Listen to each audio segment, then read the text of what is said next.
আসসালামু আলাইকুম প্রিয় শিক্ষার্থীরা, ক্লাস 6 এর ম্যাথমেটিক্সে আজকে আমরা শিখব কনস্ট্রাকশন চ্যাপ্টার 7 এ। তোমরা সবাই ক্লাসের জন্য রেডি হও। পেজ 145, ওপেন এট পেজ 145। পেজ 145 এ কনস্ট্রাকশন 1 আছে, সেখান থেকে আমরা শুরু করব। কনস্ট্রাকশন 1 2 এগুলো খুব একটা ইম্পর্টেন্ট না, পরীক্ষায় আসার মতো না, কিন্তু এগুলো তোমাদেরকে জানতে হবে, কারণ পরবর্তীতে যেগুলো ইম্পর্টেন্ট ওইগুলো করার জন্য তোমাদেরকে জানতে হবে। আমরা শুরু করছি construction 1। Here you are asked to draw a 4.7 centimetre line segment. একটা কথা মাথায় রাখবা তোমরা, আমরা কিন্তু কখনো কি করতে পারি না, আমরা লাইন ড্র করতে পারি না। আমরা কি করতে পারি, আমরা যা ড্র করতে পারি সেগুলো হচ্ছে লাইন সেগমেন্ট। হ্যাঁ, লাইন হচ্ছে, লাইনের কোনো স্টার্টিংও নাই ফিনিশিংও নাই, কাজেই কি করতে পারি না, আমরা লাইন করতে পারি না, আমরা লাইন ড্র করতে পারি না, আমরা ড্র করতে পারি লাইন সেগমেন্ট। এখানে দেখো 3 সেন্টিমিটার এখান থেকে শুরু করলাম। এই যে দুই মাথার দুইটা এরো, এটা দিয়ে বোঝানো হচ্ছে যে এটা এর কোনো স্টার্টিং বা এর কোনো ফিনিশিং নাই, এটা বোঝানো হচ্ছে। তাহলে এইখানে দেখো 4, প্রথম ঘরটা আমরা বাদ দিব। 5 1 2 3 4 4.5 হচ্ছে 4.7। তাহলে কি হচ্ছে, এই এ বি হচ্ছে 4.7 সেন্টিমিটার। খুব ইজি, পারার মতো। তোমরা একটু খেয়াল করবা, এই মেজারমেন্টটা নিতে অনেকে কিন্তু ভুল করো। হ্যাঁ, অনেকে দেখা যায় প্রথম দিকে 4.7 দেখা যায় যে এই যে 4 এর ঘরে ধরলাম আমি, 4 এর প্রথম ঘরটা বাদ না দিয়ে দেখা যায় কাউন্ট করতে শুরু করো। এই জিনিসটা করলে তোমরা ভুল করবা। মনে করো তোমাদের একজন ভাইয়ার 2004 এ হয়েছে, ওর বয়স 8, ওর বয়স কখন 4 হবে, 2008 এ। তাহলে 5 6 7 8 4 বাদ দিয়ে কাউন্ট করতে হবে। এখানেও তাই, এই ভুলটা যেন আমরা কেউ না করি। এবার হচ্ছে কনস্ট্রাকশন 2। কনস্ট্রাকশন 2 তে কি বলা হয়েছে, যে একটা অ্যাঙ্গেলের একটা সাইডের মাপে কি করবো, একটা লাইন সেগমেন্টের মাপে আমরা আরেকটা লাইন সেগমেন্ট আঁকবো। এখানে মনে করো কোনো একটা সার্টেন লাইন সেগমেন্ট, এইটা এখানে কি হচ্ছে, বড় একটা রে নিলাম, বড় একটা রে, মনে করো এটার নাম দিলাম আমি এ এক্স, বা তোমরা তোমাদের পছন্দের অ্যালফাবেট ব্যবহার করতে পারো। এইটা মনে করো এই সাইডটা হচ্ছে স্মল এ। এইখানে দেখো আমি কিভাবে মাপছি, আমার ডান হাত হচ্ছে কম্পাসের এই সাইডটা, আর বাম হাতটা দিয়ে আমি কন্ট্রোল করছি কলমটাকে। তাহলে কি হচ্ছে, এইখানে তোমরা অবশ্যই কম্পাসে হাফ পেন্সিল ইউজ করবা, জ্যামিতি বক্সে যে পেন্সিলটা থাকে সেটা ইউজ করবা। তাহলে কি হবে, তোমাদের আঁকা ইজি হবে। আর নয়তো দেখো এটা বড়, কলমটা লম্বা হওয়ার কারণে অসুবিধা হচ্ছে। এটা হচ্ছে স্মল এ এর মাপে আমরা এই বি অংশ কেটে নিলাম। কনস্ট্রাকশন 1 2 এগুলো খুব লেস ইম্পর্টেন্ট, পরীক্ষায় আসার মতো না, কিন্তু যেগুলো আসবে ইম্পর্টেন্ট গুলো, এই দুইটা না বুঝলে ইম্পর্টেন্ট গুলো পারা তোমাদের জন্য কষ্টকর হবে। আসো আমরা কনস্ট্রাকশন 3 তে চলে যাই। এইখানে তোমাদেরকে বলা হয়েছে you are asked to bisect a line segment. তোমরা কোনো একটা লাইন সেগমেন্টকে কি করবা, সমদ্বিখণ্ডিত করবা, সমান দুই ভাগে ভাগ করবা, তোমাদেরকে বাইসেক্ট করতে হবে। তাহলে যেই কাজটা করব আমরা, আমাদের পছন্দ মতো একটা লাইন সেগমেন্ট নিলাম। এই জায়গায় একটু বলে দিচ্ছি, দেখো খুব খেয়াল করে শুনো এই কথাটা। এই জায়গায় যদি একটা দুইটা এরো দিয়ে দাও, অনেকে এই কাজটা করবে, দুইটা এরো যদি দিয়ে দাও তোমরা একদম জিরো পাবা, একদম ভুল হবে, জিরো পাবা। কারণ হচ্ছে দুইটা এরো দেওয়া মানে হচ্ছে লাইন সেগমেন্ট, দুইটা দুইটা এরো দেওয়া মানে হচ্ছে লাইন। হ্যাঁ, তাহলে কি করতে পারি না, আমরা কোনো লাইনকে আমরা বাইসেক্ট করতে পারি না, কারণ লাইনের শুরু আছে, কোনো শুরুও নাই শেষও নাই, কাজে আমরা লাইনকে বাইসেক্ট করতে পারি না। আমরা লাইন সেগমেন্টকে বাইসেক্ট করতে পারি। কখনো এই জায়গায় এরো সাইন দিবে না, ঠিক আছে? আচ্ছা, এই জায়গায় আমরা কি করব, দুই মাথাকে, দুইটা টার্মিনালকে আমরা কি করব, আমরা সেন্টার করে কি করলাম, দুই দিকে নিজেদের পছন্দ মতো রেডিয়াস নিয়ে দুইটা আর্ক ড্র করলাম। এই আর্কটার রেডিয়াস কত হবে, এই লাইন সেগমেন্টের অর্ধেকের বেশি। অর্ধেকের বেশি যত হয় কোনো সমস্যা নেই, অর্ধেকের কম হলে ফিগার হবে না। তাহলে কি হচ্ছে, এইখানে মনে করো এ, এইখানে বি, এইখানে পি কিউ, অথবা আমি আমার পছন্দের অন্য কোনো অ্যালফাবেট ইউজ করতে পারি। এইখানে লক্ষ্য করো, এই পি এই কিউ এখানে কাট করি, কাট করে একটু বাড়িয়ে দিই সৌন্দর্যের জন্য। তাহলে ও পয়েন্টে কি হলো, এই দুইটা এই এ বি লাইন সেগমেন্টটা বাইসেক্টেড হলো। তাহলে এইটার আমরা কি কি কাজ করলাম, with the centre A with any radii. Radii হচ্ছে রেডিয়াসের plural with any radii R A D double I with the center A and with any radii more than half of AB. We have constructed two arcs in two opposite sides. Then with the center B with the same radii, we have drawn another arc which have cut the earlier at P and Q. Let us connect P, Q. P, Q. P এর পরে P আর Q এর মাঝখানে যদি কমা না দেই examiner কিন্তু এখানে তোমাকে মার্কস কাটবেন, 1 মার্কস কেটে নিতে পারেন। এই জন্য আমরা কি করব না, আমরা ওই কাটার সুযোগ দিব না। Let us connect P, Q which has cut AB at the point O.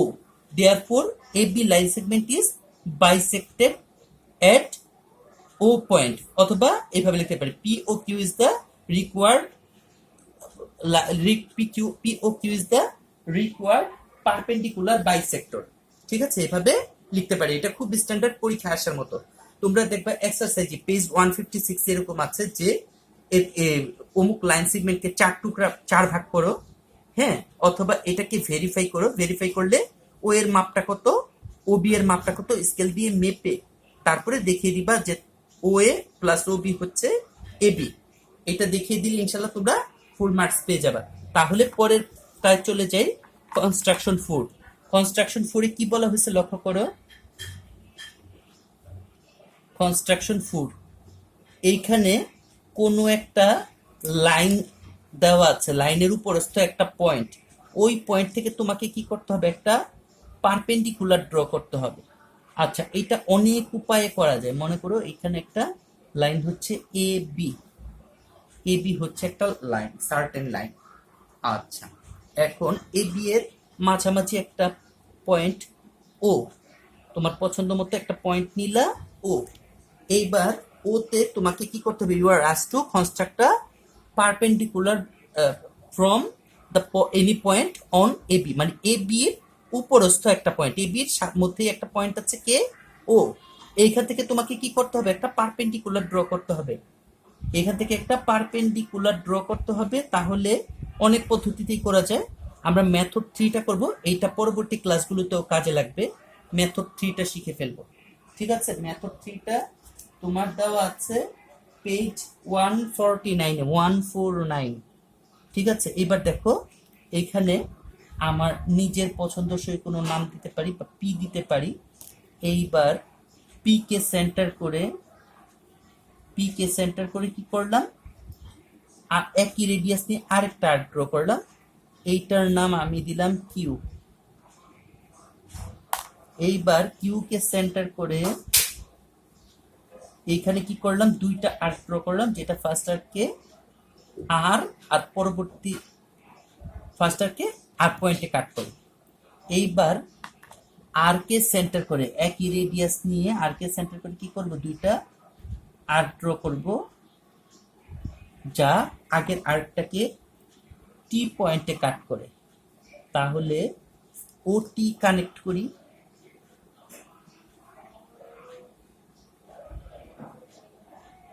ওটি কানেক্ট করি। তাহলে কি হচ্ছে, ওটি ইজ দ্য রিকোয়ার্ড পারপেন্ডিকুলার।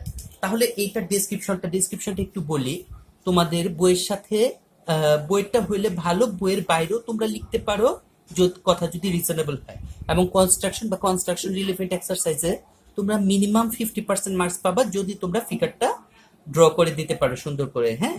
আর ফিগারটা যদি ভালো হয়, তোমাদের কথাবার্তা একটু অল্প ভুল হইলে সেটাও এক্সামিনাররা ওভারলুক করবেন।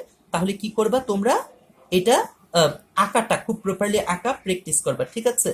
তাহলে কি করলাম, let us consider a point O on any line A B একটা লাইনের উপর একটা পয়েন্ট নিলাম আমরা O. Then with the centre O with any optimum radius we have drawn an arc that cut A B at the point P. এই যে ও কে centre করে আমরা নিজেদের পছন্দ মতো সুবিধাজনক একটা আর্ক ড্র করলাম, যে আর্কটা এ বি কে পি পয়েন্টে কাট করলো। Now with the centre P with the same radius we have constructed another arc that has cut the earlier one at Q. P K centre করে একই মাপের আরেকটা arc draw করলাম, যেটা একই radius নিয়ে আরেকটা আর্ক ড্র করলাম, যেটা আগের আর্ককে কিউ পয়েন্টে কাট করলো। Now with the center Q we have constructed another arc with the same radius that have cut the first arc at R. Now with the center Q and R. Now with the center Q and R with the same radius we have constructed two arcs in the same sides. তাহলে Q আর R কে centre করে এবার কি করলাম, একই দিকে দুইটা arc draw করলাম that has cut each other at the point T. Let us connected O, T. Let us connected O, T. O R T এর মাঝখানে অবশ্যই কমা দিবা, এই ভুলটা কিন্তু করা যাবে না, এক্সামিনারে তোমাদেরকে পেনালাইজ করবেন।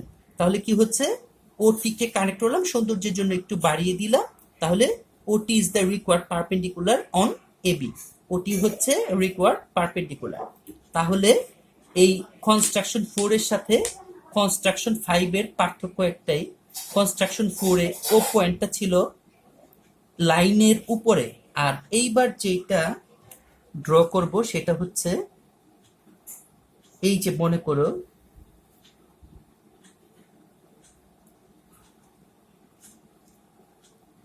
এ বি, এই একটা পারপেন্ডিকুলার, এই একটা পার্টিকুলার লাইন এ বি, এইখানে হচ্ছে পয়েন্ট ও।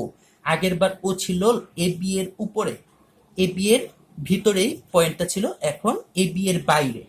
ঠিক আছে, এটা মনে করো তুমি তোমার পছন্দের নাম দিতে পারো, আমি ও দিলাম। তাহলে কি হচ্ছে, এই ও থেকে তোমাকে কি করতে হবে, একটা পারপেন্ডিকুলার ড্র করতে হবে। ঠিক আছে, একটা পারপেন্ডিকুলার ড্র করতে হবে, অনেক মেথডেই করা যাবে, আমরা কি করব, মেথড 2 ফলো করব। এইবার আসো, একটা পছন্দসই রেডিয়াস নিয়ে একটা আর্ক ড্র করলাম, এই আর্কটা এই যে ড্র করলাম, এটার নাম দিলাম আমি জে কে এল। আচ্ছা, এইখানে কে দেওয়ার কারণ হচ্ছে যাতে করে আর্কটা আর জেল লাইন সেগমেন্টটা তোমরা আলাদা করে ধরতে পারো। হ্যাঁ, তাহলে কি করব, now with the centre J and L with radii more than half of J L. তাহলে কি হচ্ছে, এই জে এল বা জে কে এল এর হাফের বেশি হইতে হবে, একটু বেশি হইলে সমস্যা নাই, কম হইলে অসুবিধা নেই। যে এইবার জে আর এল কে সেন্টার করে কি করছি, দুইটা আর্ক ড্র করছি, আর দুইটা ধরলাম আমি M point J I J K L, এটা ধরলাম জি পয়েন্টে কাট করলো। তাহলে ও জি কানেক্ট করি, ওজি কানেক্ট করলে কি হলো, এই ওজি এ বি কে ডি পয়েন্টে কাট করে, তাহলে ওডিজি হচ্ছে রিকোয়ার্ড পারপেন্ডিকুলার, ওডিজি হচ্ছে রিকোয়ার্ড পারপেন্ডিকুলার। তাহলে কি হচ্ছে, আমরা এটার ডেসক্রিপশনটা শর্টকাটে কিভাবে দিব, let O is any point outside any ray in any line AB, then with the center O with any optimum radius we have constructed an arc JKL that has cut AB at J and L. O K centre করে সুবিধাজনক একটা radius নিয়ে কি করলাম, একটা arc draw করলাম, যে আর্কটা AB কে যেই arc J K L arc AB কে জে আর এল পয়েন্টে কাট করলো। তাহলে কি হচ্ছে, now with the centre J and L. Now with the center J, L and radius equal to more than half of JKL. Radius equal to more than half of JKL. We have constructed two arcs in the reverse of O. আমরা J আর L কে centre করলাম, রেডিয়াসটা নিলাম, রেডিয়াসটা হচ্ছে JKL এর হাফের বেশি, এটা নিয়ে O এর উল্টো দিকে কি করলাম, দুইটা আর্ক ড্র করলাম, that has cut another at the point that have cut one another at the point G. Let us connect OG. OG has bisected. OG has cut AB at D. তাহলে কি ODG is the required bisector. কেউ ইচ্ছা করলে এই D এর নামটা নাও দিতে পারে। হ্যাঁ, তাহলে এইটা যদি করো ইনশাল্লাহ তোমরা পরীক্ষা ইনশাল্লাহ আনসার করতে পারবে। এই যে এখানে 3, 4, 5 খুব ইম্পর্টেন্ট, পরীক্ষা আসার মতো, এবং এক্সারসাইজে পেজ 156 এর যে পয়েন্ট ইয়াগুলো আছে, কোয়েশ্চেনগুলো আছে, এইখানে মূলত পেজ 156 এর 10 থেকে বাকি যে কোয়েশ্চেনগুলো 15 পর্যন্ত, এই কোয়েশ্চেনগুলো এগুলো একটু হালকা প্র্যাকটিস করবা, এগুলোর সাথে মিল আছে, তো এগুলো করলে ইনশাল্লাহ তোমরা পরীক্ষা আনসার করতে পারবা। এবং এখান থেকে প্রশ্ন সাধারণত এক্সামিনাররা খুব একটা ঘোরান না। হ্যাঁ, তো সেই ক্ষেত্রে তোমাদের জন্য এখান থেকে ভালো মার্কস পাওয়া খুব ইজি হবে। তো আজকে এখানেই শেষ করছি। তোমরা বাসায় এগুলো ভালো করে প্র্যাকটিস করবা এবং বইটা দেখে ডেসক্রিপশনটা লেখার চেষ্টা করবা। আশা করি সবাই ভালো আছো, সবাই ভালো করতে পারবা, সবাই বুঝতে পারছো। তো ঠিক আছে, আজকে এখানেই শেষ করছি। সবাইকে অসংখ্য ধন্যবাদ। বাসায় থাকো, নামাজ পড়বা, মা বাবার কথা শুনবা, পড়াশোনা ঠিক মতো করবা। ঠিক আছে, সবাইকে ধন্যবাদ। আসসালামু আলাইকুম।